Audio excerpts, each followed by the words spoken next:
So first of all, I am welcoming all the students in the vocational course of library science. And today we are discussing Unit 1 Libraries Basics and Context. So we are presenting or discussing about the introduction or short biography of father of library science in India, who is Dr. S.R. Ramanathan.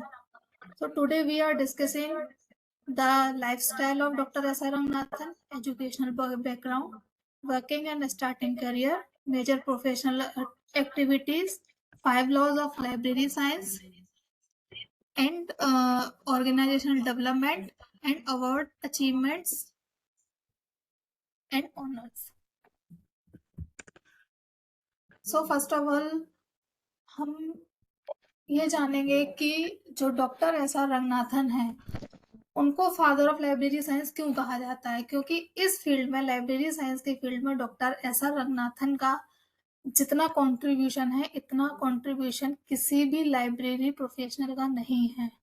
जितना contribution उन्होंने, जबकि वो library science background के first of all पहले नहीं थे, बाद में उन्होंने इस लाइब्रेरी साइंस को समझा, अडॉप्ट किया और उसके बारे में स्टडी की और इतना कंट्रीब्यूशन किया। दैट इज वाई आज हम उनको उपाधि देते हैं कि लाइब्रेरी साइंस के फादर हैं डॉक्टर एस आर रंगनाथन। उनका पूरा नाम है श्याली रामामृता रंग इनका पूरा नाम है श्याली रामामृता रंगनाथन। इनका जो बर्थ हुआ था वो हुआ था 9 अगस्त 1892। लेकिन कुछ लोग उनकी डेट ऑफ बर्थ को 10 अगस्त और 1892 भी मानते हैं। और तो बेसिकली उनकी जो एक बुक है 5 लॉज ऑफ लाइब्रेरी साइंस, उन्होंने खुद के द्वारा उसमें ये लिखा हुआ है कि उनका जो बर्थ है वो है 9 अगस्त 1892। उनका जो जन्म हुआ वो हुआ सियाली में, जो कि एक तमिलनाडु में जगह है, वहां पर हुआ। उनकी माता जी का नाम था श्रीमती सीता लक्ष्मी, उनके फादर थे श्री रामामृता अय्यर, और उन्हीं के बेसिस पर उनका नाम में जो श्याली रामामृता रंगनाथन है, तो वो रामामृता जो है वो उनके फादर के नाम से लिया गया है। उनकी फर्स्ट वाइफ का नाम है रुक्मिणी एंड सेकंड वाइफ का नाम है शारदा। उनकी जो फर्स्ट वाइफ थी रुक्मिणी, उनकी एक एक्सीडेंट में डेथ हो गई थी 1907 में, एंड देन 1908 में उनकी सेकंड मैरिज हुई जो थी, और उनकी वाइफ का नाम था शारदा। उनके सन है श्री आर योगेश्वर, और जिनका जन्म हुआ था 1932 में। And doctor S R Ranganathan की अनफॉर्चुनेटली डेथ हुई थी 27 सितंबर 1972 बेंगलोर में। बेसिकली अगर हम एस आर रंगनाथन के बारे में बात करें तो उनका जो एजुकेशनल बैकग्राउंड था तो वो लाइब्रेरी साइंस फील्ड के नहीं थे। उनकी जो प्राइमरी एजुकेशन थी वो एसएम हिंदू हाई स्कूल जो शियाली में ही है, उसमें उन्होंने अडॉप्ट की थी 1908 में। उसके बाद उन्होंने बीए की डिग्री ली मद्रास क्रिश्चियन कॉलेज से 1913 में। उसके बाद उन्होंने एमए की डिग्री ली मैथमेटिक्स में मद्रास क्रिश्चियन कॉलेज से 1916 में। Basically he was an mathematician, वो एक मैथमेटिशियन थे।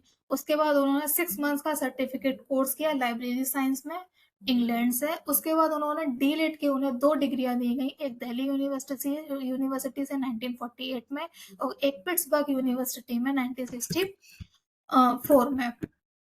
उनका जो वर्किंग और स्टार्टिंग करियर था वो था सबसे पहले 1917 में उनको सब ऑर्डिनेट एजुकेशन सर्विस में अपॉइंट किया गया, और वहां पर उन्होंने एज असिस्टेंट लेक्चरर उस कॉलेज में मैंगलोर में और कोयम्बटूर में उन्होंने फिजिक्स और मैथमेटिक्स को पढ़ाया।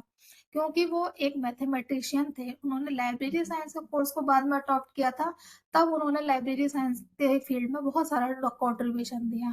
1921 में उन्होंने प्रेसिडेंसी कॉलेज मद्रास में ज्वाइन किया, जहां पर फिर से वो मैथमेटिक्स के असिस्टेंट प्रोफेसर थे, और वहां पर वो एल्जेब्रा, ट्रिग्नोमेट्री, स्टैटिक्स, ये सारे सब्जेक्ट जो मैथ के सब्जेक्ट हैं इनको पढ़ाते थे। उसके बाद 1924 में वो मद्रास यूनिवर्सिटी के फर्स्ट लाइब्रेरियन इलेक्ट हुए। फिर 1924 से लेकर 25 में वो इंग्लैंड गए पढ़ने के लिए, और जो लाइब्रेरी के क्या काम होते हैं उनकी स्टडी को, उनकी ऑब्जर्वेशन को देखने के लिए में। और जब वो उस लाइब्रेरी में थे, जब लंदन में थे, और जब ये सारी चीजें ऑब्जर्व कर रहे थे कि लाइब्रेरी से रिलेटेड क्या काम होते हैं, लाइब्रेरी है क्या, लाइब्रेरी को कैसे मैनेज किया जाता है, क्योंकि वो तो मैथमेटिशियन थे, तो वो इस इन चीजों से, लाइब्रेरी से इतना अवेयर नहीं थे। तो उनकी जो क्यूरियोसिटी थी ये जानने की कि बेसिकली लाइब्रेरीज में ऐसा क्या होता है, लाइब्रेरी में क्या अरेंजमेंट करते होंगे, जैसा आज के टाइम पर भी हम लोगों को नहीं पता होता है। हम लोग बेसिकली इतना जानते हैं कि हम लाइब्रेरी में जाते हैं और पढ़ते हैं। अगर आज किसी से भी पूछा जाए तो लाइब्रेरी को लोग यही बोलते हैं कि हम लाइब्रेरी में जाएंगे, ला जाते हैं और बस वहाँ बुक्स होती हैं और हम पढ़ते हैं, जबकि ऐसा नहीं है। लाइब्रेरी में बुक्स को लाया भी जाता है, उनको ऑर्गेनाइज और मेंटेन भी किया जाता है, और उसके बाद वो लाइब्रेरी इशू की जाती है। तो वही जो सारी ऑब्जर्वेशन थी कि लाइब्रेरी किस तरीके से रन करती है, उन ऑब्जर्वेशन को देखने के लिए डॉक्टर एस आर रंगनाथन, जो यूनिवर्सिटी कॉलेज लंदन में थे, उसके बाद उन्होंने उस टाइम पर वो सी बी शेयर्स के अंडर में आए, और जो डब्ल्यू शेयर्स थे वो उस टाइम पर चीफ लाइब्रेरियन थे, कहाँ के, क्रियोडन पब्लिक लाइब्रेरी के वो चीफ लाइब्रेरियन थे। तो वहाँ वो उनके कांटेक्ट में रहे, और वहाँ से डब्ल्यू शेयर्स जो कहते हैं ना, इनका impact doctor S R Ranganathan पर आया, वो आया डब्ल्यू शेयर्स का, क्योंकि उन्होंने वहाँ से सारी चीजें अडॉप्ट की। नेक्स्ट फिर उसके बाद 1945 से लेके 54 तक वो doctor S R Ranganathan university librarian रहे, ठीक है, और एक प्रोफेसर भी रहे लाइब्रेरी साइंस में, कहाँ पे BHU में, बनारस हिंदू यूनिवर्सिटी में। उसके बाद 1947 से 1954 में उन्होंने library science as a professor, library science में उन्होंने DU में वो उन्होंने काम किया। उसके बाद 57 से लेके 59 तक उन्होंने एक विजिटिंग प्रोफेसर रहे विक्रम यूनिवर्सिटी जो कि उज्जैन में है, वो 1959 में उस टाइम पर वहां पर विजिटिंग प्रोफेसर रहे। 1962 में वो DRTC बेंगलोर में ऑनरेरी प्रोफेसर रहे। 1950 से 62 तक चेयरमैन क्लासिफिकेशन रिसर्च ग्रुप, जिसे बोलते हैं CRG, वो FID की ही एक सब क्लास है, जिसके चेयरमैन 1950 से 62 तक भी एस आर रंगनाथन रहे। 1956 में वो आइसलिक, जो कि है इंडियन एसोसिएशन, वो स्पेशल लाइब्रेरी इंफॉर्मेशन सेंटर, इनके ऑनरेरी मेंबर भी रहे। उसके बाद डॉक्टर एस आर रंगनाथन ने, उन्होंने जो एक्टिविटीज की, जो भी प्रोफेशनल वर्क किए, जिसकी वजह से आज वो father of as a library science जाने जाते हैं, तो उनकी जो एक्टिविटीज है, उनका कंट्रीब्यूशन है, इसके बारे में हम डिस्कस करेंगे। सबसे पहले उनका जो कंट्रीब्यूशन रहा, उनका जो मेजर कंट्रीब्यूशन इस फील्ड में था, वो तो 1924 में उन्होंने एक बुक दी, कोलन क्लासिफिकेशन। ये जो कोलन क्लासिफिकेशन बुक है, ये बेसिकली जो लाइब्रेरीज में शेल्फ्स होती हैं, बुक लाइब्रेरीज में आती हैं, उसके बाद हम उन बुक को क्या करते हैं, अरेंज करते हैं शेल्फ्स में। तो उन बुक्स को अरेंज करने का जो एक आर्टिफिशियल तरीका है, वो हम किससे करते हैं, कोलन क्लासिफिकेशन। उन्होंने एक ऐसी बुक दी, एक उन्होंने ऐसा क्लासिफिकेशन सिस्टम दिया, एक ऐसी वर्गीकरण पद्धति हमें प्रदान की, जिससे हम क्या कर सकते हैं कि उन बुक्स का जो अरेंजमेंट है, वो हम एक साइंटिफिक वे में कर सकते हैं, जिससे कि क्या होगा कि बुक्स को हम इजीली फाइंड आउट कर पाएंगे। अगर आप मानकर चलें कि आप किसी लाइब्रेरी में हैं, अब वहां पर आप किसी बुक को रख रहे हैं, जस्ट फॉर एग्जांपल कि आपके सामने एक लाइब्रेरी है, आपके पास एक शेल्फ है, आप उसमें बुक्स को रख रहे हैं, तो आप उसमें बुक्स को कैसे रखते हैं, या तो आप कलर वाइज रखोगे। अब आप कलर वाइज भी बुक्स को रख सकते हैं कि रेड कलर वाली एक साइड, ग्रीन कलर वाली एक साइड, व्हाइट कलर वाली एक साइड।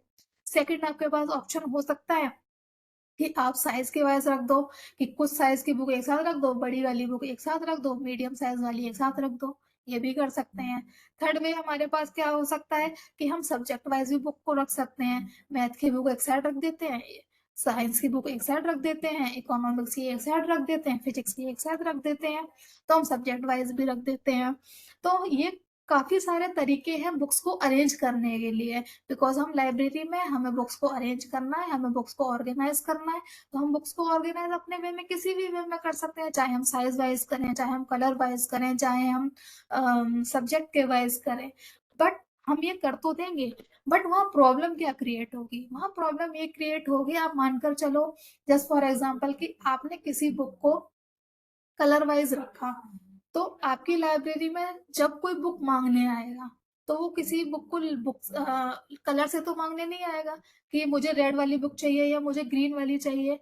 और अगर मान लो कलर से मांगने आता है, तो कलर से मांगने एक यूजर आएगा, दो यूजर आएंगे, 10 यूजर आएंगे। बट जो आपकी लाइब्रेरी में बुक मांगने आते हैं या बुक लेने आते हैं, वो आपको या तो बुक का सब्जेक्ट बताएंगे, या बुक का टाइटल बताएंगे, या बुक का ऑथर बताएंगे। अब अगर आप कोई आप बुक माँग रहे हैं, अगर आपको कोई बुक माँग रहा है, एज़ अ टाइटल माँग रहा है कि उसने बोला कि मुझे इकोनॉमिक्स की बुक चाहिए। अब आप ये बताएँ कि अगर बुक्स को आपने साइज़ वाइज़ रख दिया है, तो उन साइज़ में से आप कैसे ढूँढोगे कि इकोनॉमिक्स की कौन-सी बुक है? क्योंकि आपने तो बुक को साइज़ वाइज़ रखा है और कलर वाइज़ रखा है। अब ना तो आपसे अब आप उसमें इकोनॉमिक्स, क्योंकि आपको किसी भी कोई भी यूज़र आ रहा है आपकी लाइब्रेरी में, उसे ये थोड़ी ना पता है कि उस बुक का साइज़ कितना होगा या उस बुक का कलर कितना होगा। वो तो इकोनॉमिक्स की बुक माँगने आया है। जब इकोनॉमिक्स की वो बुक माँगने आया है, तो आप तो ना तो साइज़ में आप उस बुक को ढूँढ पाओगे कि कौन से साइज़ की इकोनॉमिक्स की बुक होगी, और ना ही आप कलर में ढूँढ पाओगे कि कौन से कलर में इकोनॉमिक्स की होगी। क्यों? अगर आप साइज़ वाइज़ अरेंज करोगे, तो सारे सब्जेक्ट एक साथ मिक्स होंगे, और आप कलर वाइज़ भी करोगे, तो हो सकता है कि रेड कलर इकोनॉमिक्स की बुक का भी हो, फिजिक्स की बुक का भी हो सकता है कि ये साइंस की बुक का भी हो, तो आपने रेड कलर में सारी बुक्स रख दी, आपको पता ही नहीं है कि इकोनॉमिक्स की कौन सी बुक है। तो जब आप ऐसे, तो आप क्या करोगे, जब यूजर आएगा तो आपको ये डिफिकल्टी आएगी बुक को फाइंड आउट करने में, आप बुक को ढूँढ नहीं पाओगे इज़िली।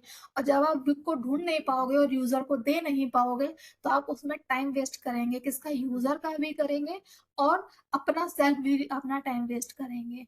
तो ये टाइम वेस्ट नहीं होगा, और उसका अरेंजमेंट साइंटिफिक तरीके से करने के लिए डॉक्टर एस रंगनाथन ने क्या किया, एक क्लासिफिकेशन, एक वर्गीकरण पद्धति बना दी। उस पद्धति के अकॉर्डिंग जब हम उस पद्धति को देखते हैं और हम पढ़ते हैं, जो कि हम आगे सेकंड यूनिट में डिस्कस भी करेंगे, तो उसमें क्या आप देखेंगे कि उसमें उस पद्धति में कुछ फॉर्मूलाज हैं। उस फॉर्मूलाज के अकॉर्डिंग आप जब नंबर्स को रखते हैं, तो जब उन नंबरों के अकॉर्डिंग आप बुक्स को रखते हैं, यानी उससे क्या होता है कि एक पर्टिकुलर सब्जेक्ट को एक पर्टिकुलर नंबर मिल जाता है। उससे क्या इशू सॉल्व होते हैं कि आपकी लाइब्रेरी में मान के चलते हैं कि साइंस को 2 नंबर मिल गया, इकोनॉमिक्स को 1 नंबर मिल गया, फिजिक्स को 3 नंबर मिल गया। अब कोई यूज़र आया आपके पास साइंस की बुक लेने आने के लिए, आपने कॉलम क्लासिफिकेशन से मान के चलो कि साइंस की बुक को 2 नंबर दिया था, तो आपको तो पता है ना कि इस बुक का 2 नंबर था, तो आप क्या करोगे, आप सीधा 2 नंबर वाली रैक पर जाओगे, और 2 नंबर से आप साइंस की बुक उसको ढूँढ के लाकर दे दोगे। अगर किसी बच्चे ने माँगा कि कोई यूज़र आपसे माँग रहा है कि मुझे 3 नंबर की बुक चाहिए, अब आप ये जानते हो कि 3 नंबर जो फिजिक्स का बुक का जो नंबर है वो 3 है, तो आप क्या करोगे, 3 वाली रैक पर जाओगे और बुक उसका उठाकर दे दोगे। तो वहाँ यूज़र को बुक देने में ना तो यूज़र का टाइम वेस्ट होगा, और ना ही आपका टाइम वेस्ट होगा, क्योंकि उसकी नंबरिंग होगी, और वो नंबरिंग आपको पता होगी। क्यों? आपने उसका जो अरेंजमेंट है वो कहाँ से किया है? आपने कूलन क्लासिफिकेशन से किया है। एक आर्टिफिशियल लैंग्वेज को लिया है, एक वर्गीकरण पद्धति को आपने अपनाया है। ऐसे ही डॉक्टर एस आर रंगनाथन का जो मेन कंट्रीब्यूशन इसमें ये रहा कि उन्होंने कोलन क्लासिफिकेशन को दिया 1924 में।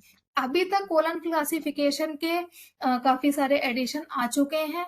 अभी जो लेटेस्ट एडिशन है कोलन क्लासिफिकेशन का, वो है 7th एडिशन 1987 में आया था। अच्छा, कोलन क्लासिफिकेशन का जो first edition public colon classification का स्टार्टिंग जो हुआ था वो 1924 से हुआ था, और जो फर्स्ट पब्लिकेशन हुआ था वो 1933 में हुआ था। उसके बाद जो लेटेस्ट एडिशन अभी चल रहा है कोलन क्लासिफिकेशन का, वो है 7th एडिशन, जो कि 1987 में आया। इसके बाद अभी तक कोई अपडेटेड कोलन क्लासिफिकेशन का एडिशन नहीं आया है। सेकंड मेजर कंट्रीब्यूशन जो रंगनाथन का रहा है, वो है 1928 में उन्होंने 5 लॉज फॉर्मुलेट किए थे, और उन्हीं 5 लॉज को फर्स्ट पब्लिश किया था 1931 में। यानी 5 लॉज कब फॉर्मुलेट हुए थे? 1928 में, और उनका जो पब्लिकेशन हुआ था, यानी जब वो छापे गए थे, लिखे गए थे, वो कब किए गए थे? 1931 में। और ये जो बुक थी 5 लॉज ऑफ लाइब्रेरी साइंस, ये कहाँ से पब्लिश हुई थी? मद्रास लाइब्रेरी एसोसिएशन में। अभी हम आगे जाकर डिस्कस करेंगे कि वो 5 लॉज क्या थे। थर्ड, फिर उनका कंट्रीब्यूशन क्या रहा कि 1929 में उन्होंने एक स्कूल ऑफ लाइब्रेरियनशिप स्टार्ट किया। 1930 में उन्होंने एक मॉडल लाइब्रेरी एक्ट तैयार किया।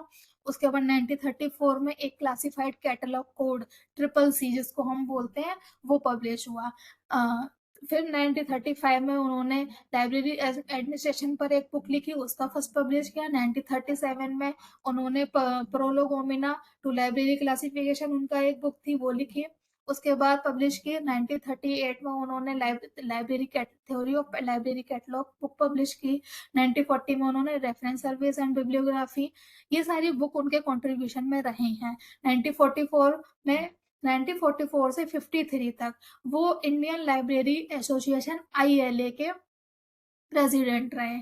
फिर 1945 में उन्होंने elements of library classification book लिखी।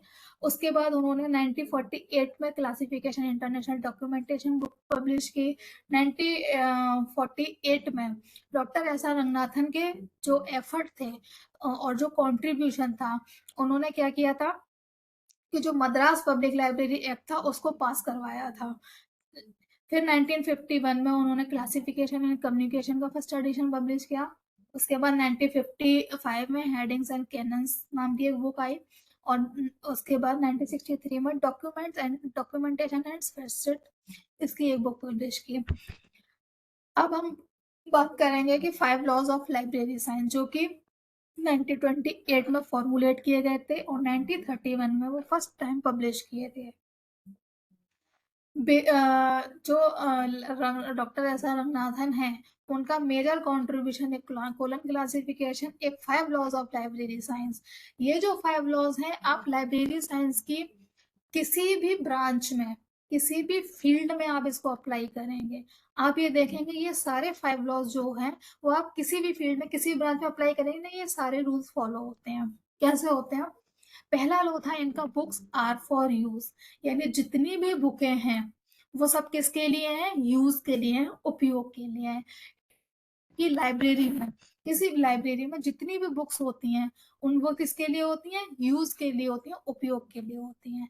सेकंड लॉ था एवरी रीडर हिज बुक, जितने भी रीडर हैं उनकी एक बुक होगी ही होगी। ऐसा नहीं होता कि आप लाइब्रेरी में गए, कोई यूजर गया है और उसकी बुक ही नहीं है वहां पर, उसके सब्जेक्ट से रिलेटेड कोई ना कोई मिलती जुलती सेम, तो उसकी बुक आपको मिलेगी। यानी हर रीडर की कोई ना कोई एक ना एक बुक आपको लाइब्रेरी में मिलेगी ही मिलेगी। थर्ड लॉ थे कि every book it's reader, library में जितनी भी बुक रखी गई हैं उनका पढ़ने वाला एक पाठक जरूर है। जितनी भी लाइब्रेरी में बुक आई हैं उसको पढ़ने के लिए कोई ना कोई पाठक जरूर है। फोर्थ लॉ क्या था? Save the time of the reader. Fourth law ये कहता है कि रीडर का, जो भी यूजर है लाइब्रेरी में, पाठक है पढ़ने वाला, उसका उसके समय की बचत हो। आप लाइब्रेरी में, मैंने अभी आपको एग्जांपल दिया था क्लासिफिकेशन वाला, जिसमें मैंने बोला था कि बुक्स को आप साइज वाइज कलर वाइज रखेंगे तो आपको इशू आएंगे। वहां आप क्या कर रहे थे? टाइम वेस्ट कर रहे थे। क्यों? आप साइज वाइज लग रहे थे, कलर वाइज लग रहे थे, तो वहां बुक को ढूंढना इतना ईजी नहीं था। जब आपने वो क्लासिफिकेशन एक वर्गीकरण पद्धति को अपनाकर, आपने क्लासिफिकेशन सिस्टम अपनाकर, आपने एक, जब आपने क्लासिफिकेशन और बुक्स को ऑर्गेनाइज किया, तब वहां क्या हुआ कि यूजर का टाइम सेव हुआ। तो उससे क्या हो रहा था कि जो रंगनाथन का दिया हुआ 5 लॉ था, उसमें से जो फोर्थ लॉ था वो फॉलो हो रहा था। एंड फिफ्थ लॉ क्या है? Library is a growing organism. सब फर्स्ट ऑफ ऑल तो मैं आपको ये बताऊंगी कि ये जो सारे 5 लॉज हैं, इनका सीक्वेंस कभी चेंज नहीं होगा। इनका सीक्वेंस हमेशा यही रहेगा। First, book are for use ही रहेगा। Second, every reader his book ही रहेगा। Fourth is every book is reader ही रहेगा। Save the time of the reader and library is a growing organism. आप इन 5 लॉज को नंबर 2 को नंबर 1 पर, नंबर 5 को नंबर 4 पर आप ऐसे नहीं कर सकते। आपको इस सीक्वेंस में ही है लर्न होने चाहिए। सेकंड क्या है कि अब बात करते हैं फिफ्थ लॉ की। इसमें है कि library is a growing organism. जबकि हम इसको हिंदी में जब पढ़ते हैं तो हिंदी में इसको हम बोलते हैं कि पुस्तकालय एक वर्धनशील या बढ़ती हुई संस्था है। इसको हम क्या बोलेंगे? Library is a growing organism बोलेंगे कि पुस्तकालय एक बढ़ती हुई या वर्धनशील संस्था है। लेकिन संस्था को तो हम ऑर्गेनाइजेशन बोलते हैं, और यहाँ पर हमने वर्ड यूज किया है ऑर्गेनिज्म। ये जो ऑर्गेनिज्म वर्ड है ये मिलकर बना है ऑर्गन से। कैसे बना है? हम ये वर्ड हमने ये यहाँ पर क्यों यूज किया है? ये वर्ड जो रंगनाथन के द्वारा यूज किया गया वो उसके पीछे का सेंस और लॉजिक ये था कि ऑर्गेनिज्म वर्ड बना है ऑर्गन से मिलकर। जिस तरीके से आपके बॉडी के हर organ time to time increase करते रहते हैं, बढ़ते रहते हैं, वो कभी कम नहीं होते, इसी तरीके से लाइब्रेरी जो पुस्तकालय है ये कभी भी कम नहीं होती है, ये हमेशा बढ़ती ही रहेगी। बढ़ेगी कैसे? इसमें हर दिन नए कलेक्शन आते रहते हैं, इसमें कभी कलेक्शन कम नहीं होते हैं। आप जितने कलेक्शन यहाँ से रिमूव नहीं करते हैं उससे ज्यादा आप कलेक्शन इसमें ऐड करते हैं।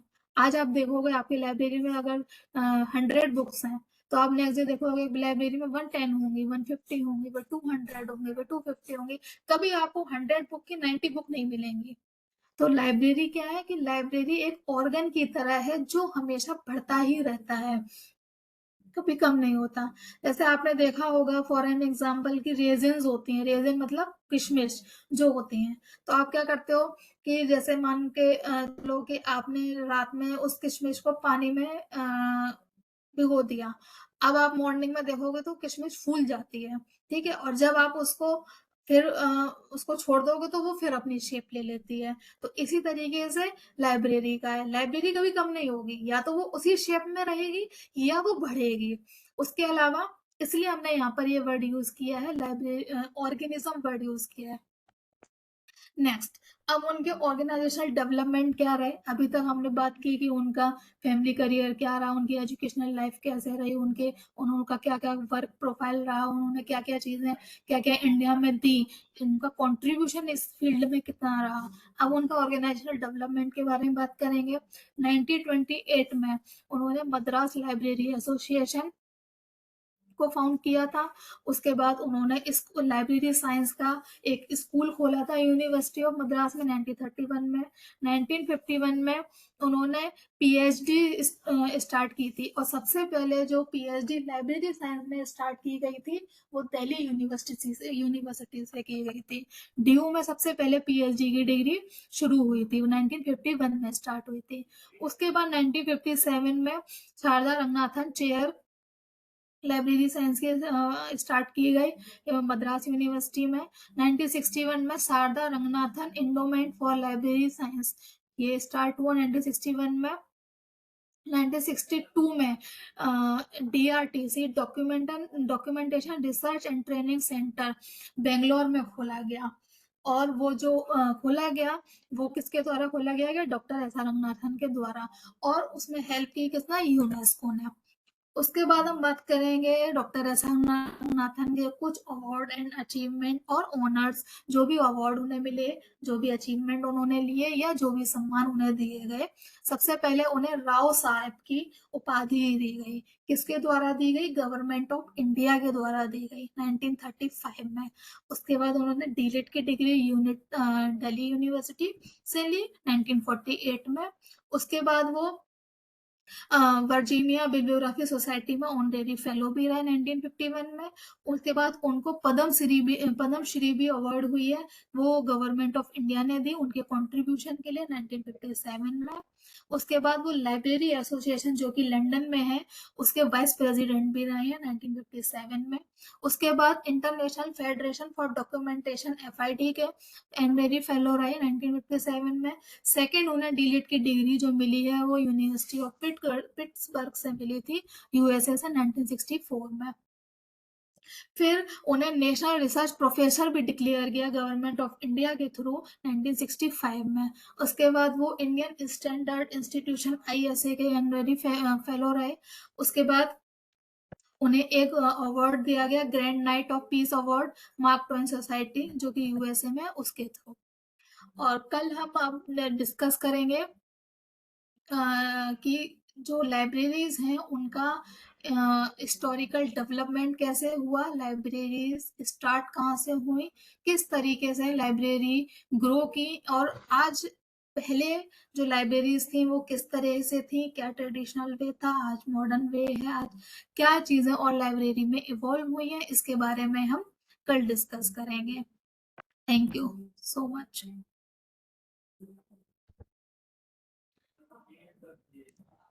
एनी